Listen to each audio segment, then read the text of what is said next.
முடி வந்து நல்லா கருப்பாவும் அடர்த்தியா வளரும். ஹாய் ஃப்ரெண்ட்ஸ், தோட்டம் ஃபுல்லா பாருங்க அப்படியே கருவேப்பிலையா இருக்குங்க. இதை வச்சு நம்ம இன்னைக்கு ஒரு சூப்பரான ஜூஸ் செய்ய போறோம். அப்படியே போய் கருவேப்பிலை உடைச்சிடலாம்.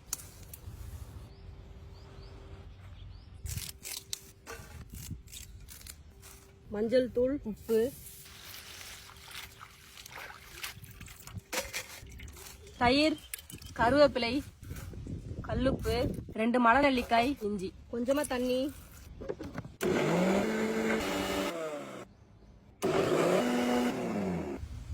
பாருங்க கருவேப்பிலை ஜூஸ் நல்லா அரைச்சாச்சு. அது கூடவே தண்ணி. இந்த ஜூஸ் அப்படியே வடிகட்டிக்கலாங்க. இந்த வடிகட்டாமலே குடிக்கலாம்.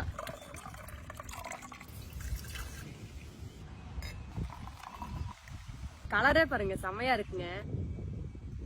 கருவேப்பிலை ஜூஸ் அப்படியே குடிக்கும் போதே சூப்பரா இருக்குங்க. கருவேப்பிலை பாத்தீங்கன்னா உடம்புக்கு ரொம்ப நல்லது.